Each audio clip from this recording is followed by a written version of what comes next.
집에서 치킨 배달시킬 때 생맥주도 같이 주문해서 드신 분들 많으실 겁니다. 그런데 사실 이게 불법이었다고 합니다.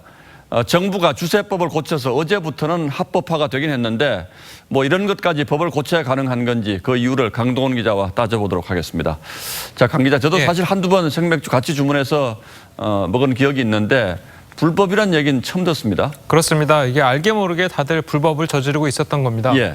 사실 이전에도요, 캔맥주나 병맥주 같은 거는 배달시킬 때 같이 치킨과 불러도 위법이 아니었습니다. 그런데 생맥주만 안 되는 거였죠.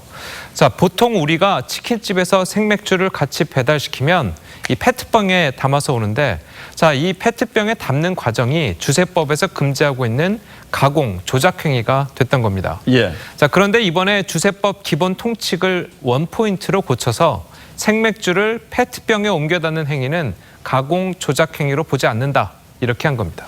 생맥주를 병에 담는 정도는 뭐 가공이나 조작 행위로 보지 않는다 이런 거죠. 그런데 이것만 고쳤습니까? 그렇습니다. 그런데 왜 갑자기 이 부분만 손을 보게 된 겁니까? 그러니까 이 주무부처인 국세청은요, 일단 갑자기 결정된 거는 아니라고 이야기하고 있습니다. 이 배달업이 요즘 급속하게 발달해 이 주류 배달에 대한 관심이 높아진 상태에서 지난달 26일이었죠. 이 경제활력대책회의에서 이 내용이 언급됐습니다. 그리고 이후에 논의에 속도가 붙었다. 이런 설명인데요. 예. 그런데 안을 조금 들여다보면 이 원포인트로 주세법 기본 통칙을 고친 것이 어느 정도 이해가 갑니다. 자, 일단 치킨집 입장에서는요, 이 1000cc짜리 생맥주 하나 파는 것과 치킨 한 마리 파는 것이 비슷한 이윤을 남긴다고 합니다. 자, 힘들게 닭을 튀기는 거에 비해서 쉽게 돈을 벌 수 있는 거죠. 그렇군요. 자, 치킨집들 대부분이 이번에 주 52시간과 최저임금 후폭풍을 직격으로 맞은 영세 자영업자로 이루어진 점을 생각한다면 이번 주세법 규제 완화는 영세 자영업자 달래기의 차원으로 봐야 한다는 겁니다.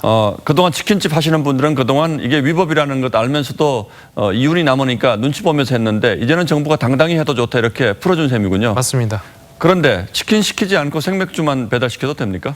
그건 안 됩니다. 이제 관련 규정을 좀 자세히 살펴보면요, 전화로 주문받은 음식에 부수하여 주류를 배달할 때 이렇게 설명이 되어 있습니다. 자, 술 배달이 가능하도록 하고 있는데 음식을 시켜야지 술 배달이 가능하다는 겁니다. 다만 술을 얼마나 시켜도 되는지 또 음식보다 술을 더 시켜도 되는지에 대한 구체적인 가이드라인은 없습니다. 자, 예를 들어서 치킨 반 마리 시키고 생맥주 10병을 시키는 행위도 현재로서는 막을 수 없는 게 문제입니다. 예. 뭐 특히나 청소년들이 술을 시키는 것도 막을 수 있는 방법은 없군요. 그렇습니다. 예, 뭐 이 문제뿐만 아니라 또 다른 문제가 생길 수 있겠습니다만 일단은 좀 자영업자들에게 도움이 됐으면 좋겠습니다. 예. 강동원 기자 잘 들었습니다.